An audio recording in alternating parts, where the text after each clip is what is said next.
Namaste, hi, Meera here again with yet another story, my perspective, and my learning. Getting cooperative with Mahabharata or get cooperative with Mahabharata, there are lots to learn, and I'm enjoying every bit of learning about each and every character or the situations. Like I always share, and I love sharing that it's not something that happened yesterday, it is something which is happening today and it continues to happen tomorrow. That's what is Mahabharata all about.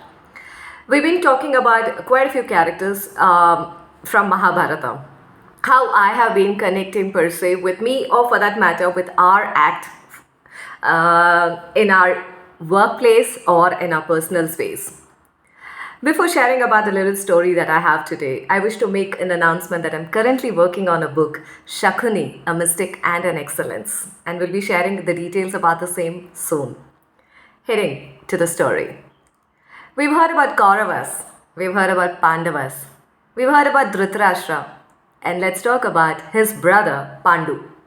For a brief time, yes, he was a king of Hastinapura, the largest dynasty or the kingdom which had its presence by acquiring the neighbor kingdoms. Here it is. There was a nearby kingdom called Madhura. Pandu always looked at the opportunity to have these allies or to have that good relationship with the neighbor kingdoms. And he definitely was thinking about Madhura too. Madhura, Madhura Desha's king, he disliked Hastinapura. He didn't like the fact about they growing every day with the other networks and they establishing their presence everywhere by acquiring kingdoms too. So the king wanted to fight with Pandu. This was the thought in his mind. There was yet another story that was happening in the backstage. Pandu secretly admired Madhura Desha's daughter, Madhuri. And Madhuri also was secretly admiring and she wanted to get married to Pandu.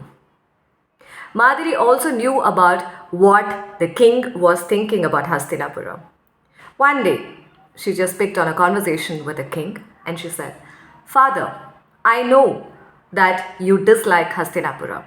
I also know that you have been thinking about plotting a fight or a battle with Hastinapura. With our men, like 1,000+ army we have in our army.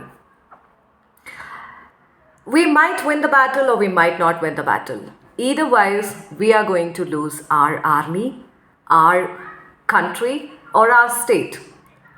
I have a suggestion. Why don't we look about having a tie-up or an ally with Hastinapura? Maybe I can get married to Pandu? Madhuri told this. And then king thought, okay, this could be a better plan too.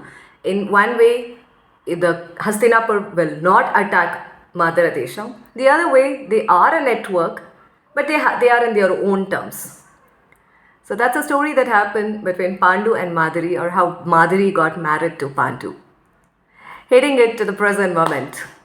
So many things we want to prove, or so many things we want to get it done in our favor. It could be within the team or outside the team. It could be some discussions with the manager, or it could be with the skip level manager or with the management too. Are we just being verbose, or are we just flooding them with informations that they have to buy our product or they have to buy our services? How about using the tactic Madhuri used? I mean, it's just not about getting married, I mean to say. It's about being diplomatic at times, or thinking in an alternate way, but yet a simple concept, and getting the task done, and getting the hike or the promotion or the project or the deal or the bid or the whatever the sales you call it as in your favor. This is a story that I wanted to share with you all. Well, if you want to ask me about the source, yes, like in any country or state for that matter, we hear these mythological stories, and it's alive and it will continue to through the oral storytelling tradition. I grew up listening to these stories as a child or as an adult, now reading about them. So that is a source I wanted to share with you all to keep things intact and alive It's always good to revisit the stories or create stories that we could connect with the facts and the figures. Stories are just not about creating and talking about the moral of the story. Story has a power in terms of getting a task done, to understand the journey. It's all about to create that pattern in our behavior, to create that awareness or being conscious about how we work, and create yet another story where we reap the benefits or we see the return on investment. It could be time, finance, business, operations, or sales, or anything. Thank you. We'll be back with yet another story. Namaste. This is Meera.